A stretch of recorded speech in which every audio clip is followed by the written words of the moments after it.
अगला समास है द्वंद्व समास। द्वंद्व का अर्थ होता है बच्चों जोड़ा, जिसे तोड़ा नहीं जा सकता है। द्वंद्व समास के अंदर दोनों पद समान होते हैं, इक्वल होते हैं, और द्वंद्व समास के अंदर योजक चिन्ह लगा होता है। द्वंद्व समास के अंदर जब हम समस्त पद बनाते हैं अर्थात पूरा पद बनाते हैं तो योजक चिन्ह लुप्त हो जाता है, अर्थात वहाँ से खत्म हो जाता है। दोबारा से समझते हैं। द्वंद्व का अर्थ है जोड़ा, अर्थात जिसे तोड़ा नहीं जा सकता है। द्वंद्व समास में दोनों पद समान होते हैं, इक्वल होते हैं, और द्वंद्व समास के अंदर योजक चिन्ह लगा होता है।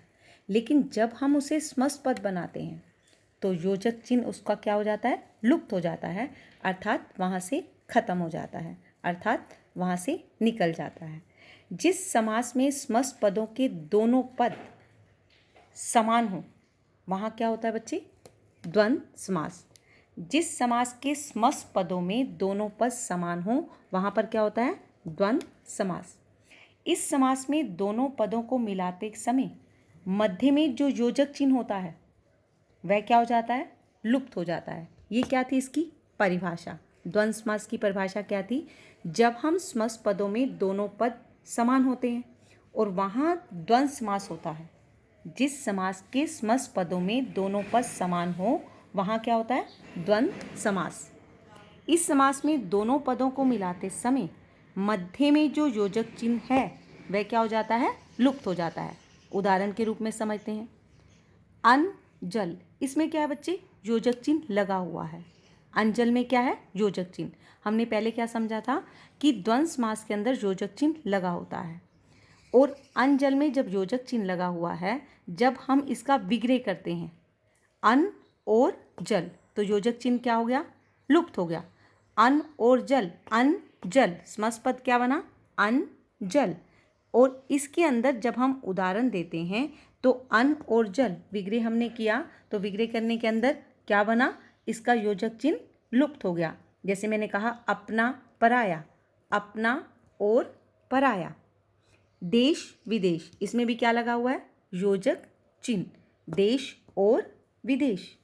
राजा रानी, राजा और रानी। आपने एक बात बच्चों नोट की कि इसके अंदर ये जोड़े हैं, अन्न और जल। अन्न के बिना भी हम नहीं रह सकते और जल के बिना भी नहीं रह सकते।